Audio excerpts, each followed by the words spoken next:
Hey there, Linus. This is Catherine Cooper with another episode of the LAIR Studio. I just wanted to go ahead and come on here and just encourage you with a Tuesday tip of the day. It's your leadership tip for today. And I've been doing some studying myself on leadership and things like that, because if I grow, then I can help you grow.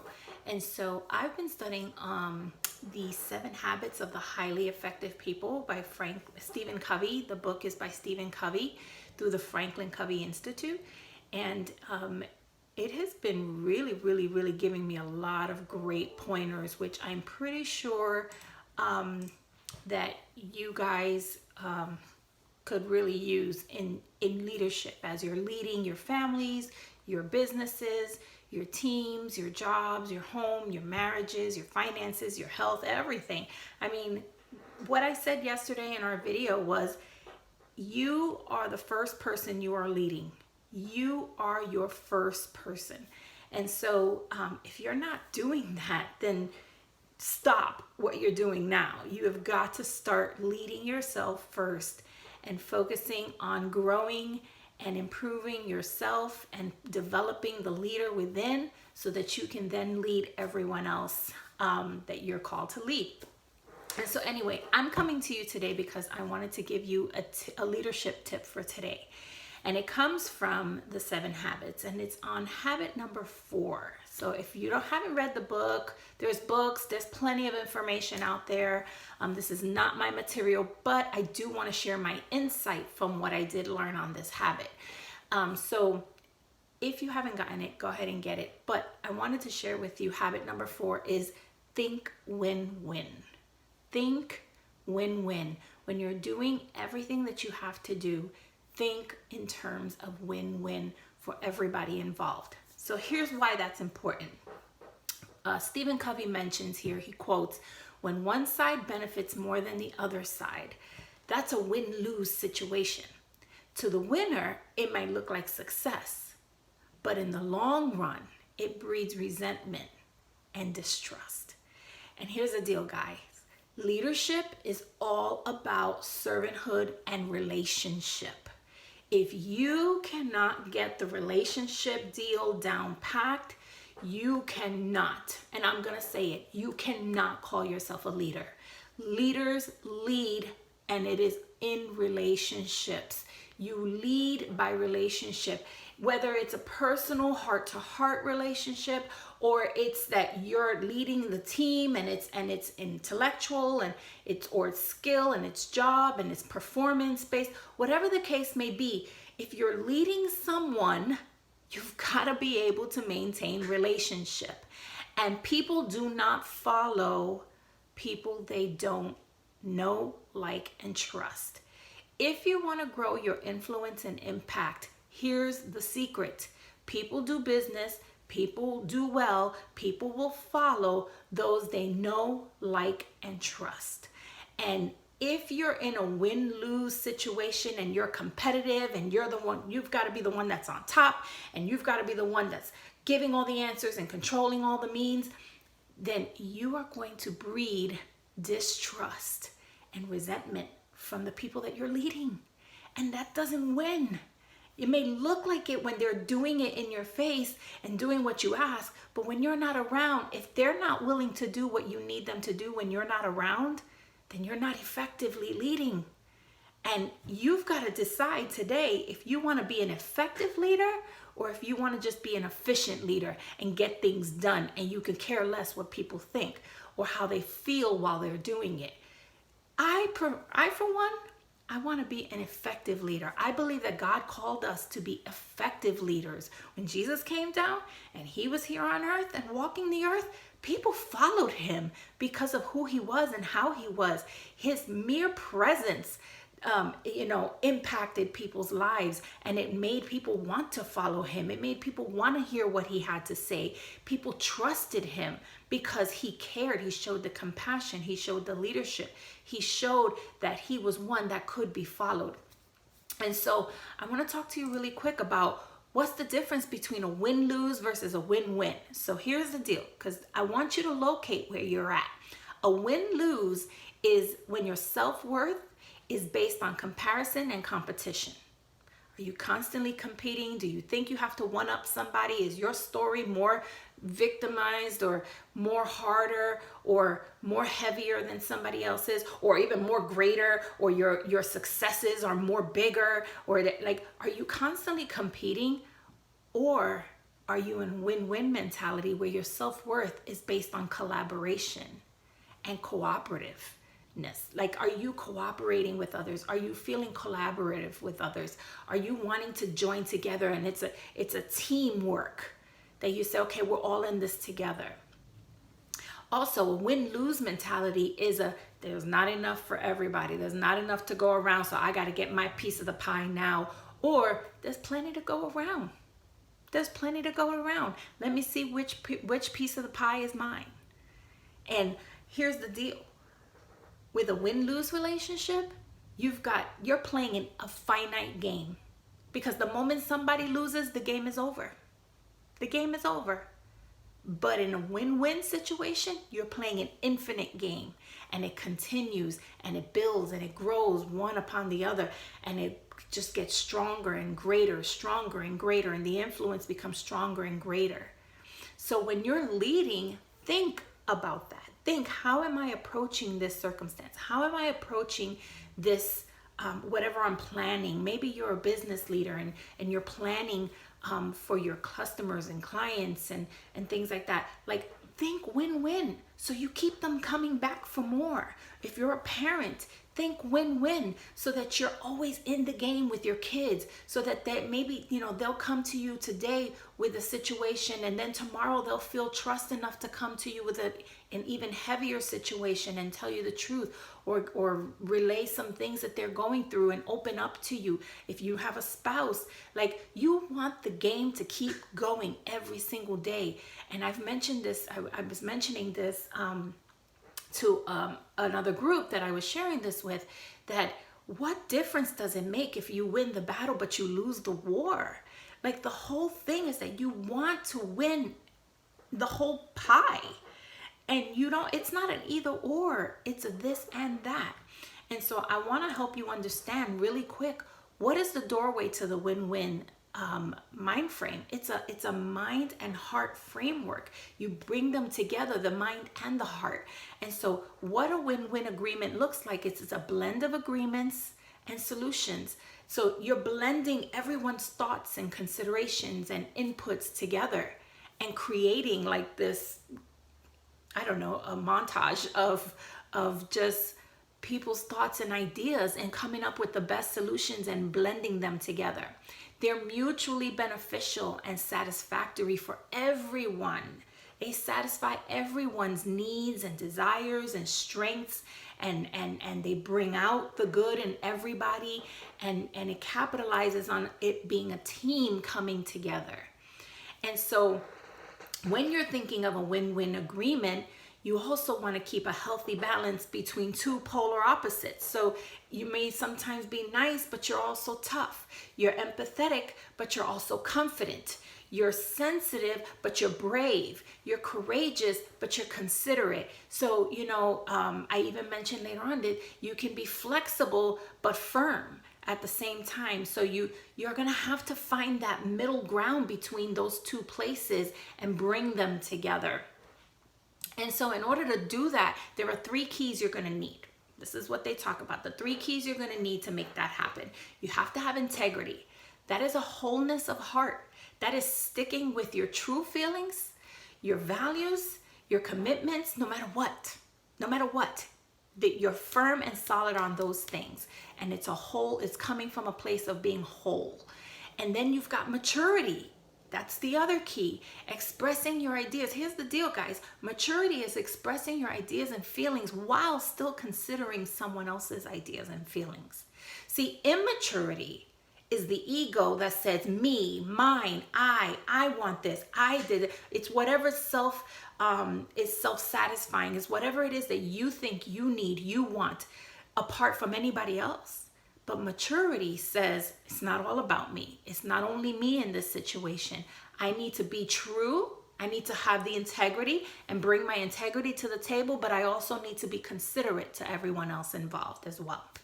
And then the third key is abundance mentality. Oh my God, that's a big one, especially for leaders. You have got to have an abundance mentality. You have got to know that in the kingdom, there is no lack. In the kingdom of God, there is no lack. There is enough for everybody. And whenever you think it finishes, it doesn't really finish. It just continues somewhere else. Every door that you think might close is an opening to something else. There is never ending. Jesus already paid the price for death. There is no death in the kingdom. And abundance mentality says we live on forever. It says there is constant life growing. There is constant provision. There is constant ability. There is constant just the enablement to be able to keep producing. And so you don't have to worry what other people are doing and how they're getting their stuff, because there is a piece of the pie that's waiting for you. There is your piece of the pie. There is enough for you. There's enough to go around for everybody that's involved.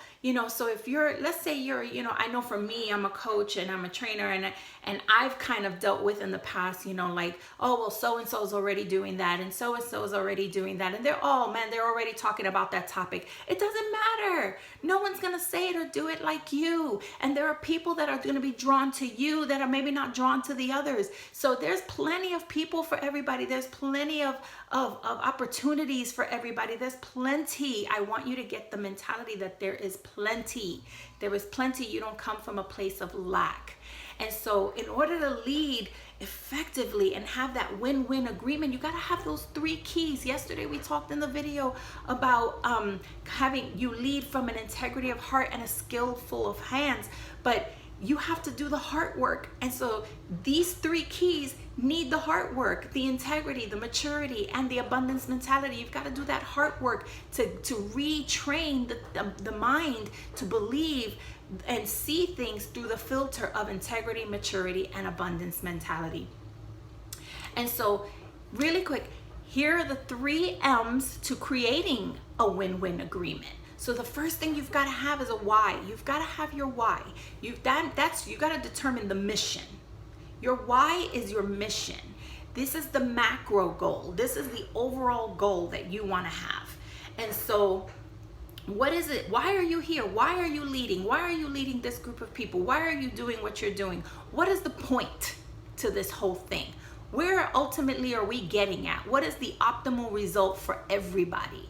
And so for me, it's activate a leader, prosper the world. I want the world to prosper. I want to infect heaven on earth.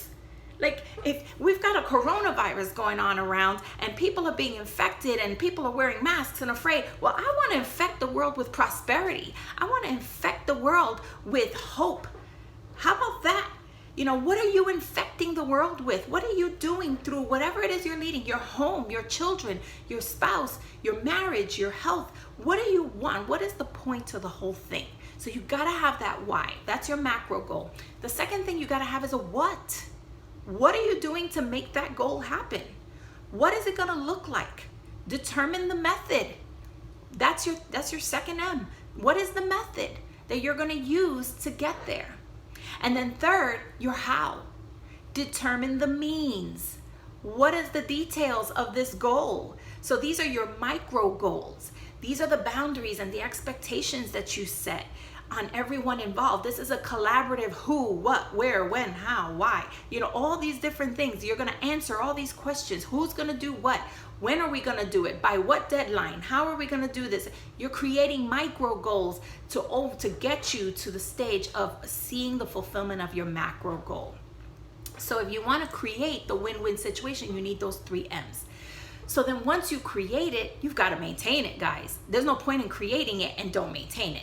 So here are your ABCs for maintaining the win-win agreement. This is what I put together. You've got to keep affirming the goal.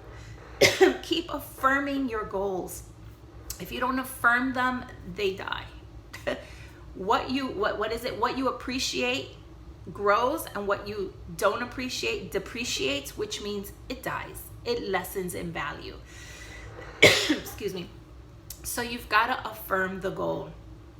I'm going to get some water here. I'm gonna affirm my thirst right now. Okay, back to normal. Then B, you've got to keep believing in the other person. Keep believing in the other party, whoever it is that you're working with, your children, your spouse, your customer, your client, a colleague, a vendor, a supplier, whoever it is that you're working with, you've got to keep believing in them. Believe that they're capable, believe that they're responsible, believe that they have the ability, that they've been wired and created with the ability to do what they agreed to do. You have to hold them accountable to the agreement. Now that's a big one because a lot of times we don't hold people accountable to the agreement. We hold them accountable to us. We hold them accountable to their word as if they promised us. But the truth of the matter is we need to hold them accountable to themselves. They made an agreement. They set a plan in motion. They were part of the process of creating the agreement. So we hold them accountable to their own word. And this is how people then become responsible for their actions, for their commitments, the things they say. They take ownership of their words because we hold them accountable to what they say, not to what we think they should be doing. Stephen Covey says it like this: you cannot hold people responsible for the results if you micromanage the methods. Guys, that is life-changing right there. That changed everything for me in my parenting game, like being a mom and a mother. You cannot hold people responsible if you're micromanaging, because if you're micromanaging, then you're the one in control and in charge, and then you're taking the responsibility from them. So we cannot enable people by taking the responsibility from them. We have got to hold them accountable to their agreements, to their words, to their commitments by saying, hey, you agreed this. Let's go back to the agreement. Let's go back to the commitment. Let's go back to what you said you were capable of doing and willing to do. And so you can't do that if you're busy micromanaging people. So you got to let it go. Let it go and keep believing in them. And then C, the final one, keep collaborating until the desired results are achieved. This is going to look like consistent communication based on the original goal. So it looks like this, guys. You're going to have deadlines. You're going to have check-ins. You're going to check in and say, how are we doing on our goals? How are we doing? How are things going? What's going on? Oh, it's going good, but you see that nothing has happened. Okay, so what's happened till now? We have a deadline. Are you going to be able to make your deadline? Are you going to be able to do what you said you would do? Okay, you are? Okay, and then you let it go. And then till the deadline comes. You have to keep the communication going, but this is where you can be flexible but firm. You're flexible in the sense that if there are obstacles, if things are getting in the way and they communicate it's hard or I can't do this, and then you revisit the method, but you never change the goal. You stay firm on the goal, but you're flexible on the method and the means. And so when you do that, you keep collaborating with one another and coming together to find what is the best way to make it happen. Because at the end of the day, guys, no matter what you're doing as you're leading, the key is that everyone is satisfied and gets what they're looking for and what they want. Everyone has a win-win situation. Everyone experiences the win of what they're desiring in that moment for that circumstance. And so I don't know about you, but this habit number 4 really spoke a lot to me as a leader, as a mom, as a wife, just in general as a woman. And so I hope it really speaks to you and helps you out. So there's your Tuesday leadership tip of the day. And hey guys, if you're looking to become a woman of influence and growth and impact, and you want to get started on a free e-course that we have, jump on over to our website, www.thelairstudio.com. We have a 6 audio teaching that teaches you how to takes you through the process. The RISE process is called Lioness Rise, and takes you through the RISE process of becoming that woman of influence, becoming that impactful woman who changes the world and grows there and prospers in their own from their purpose. So I want that for you.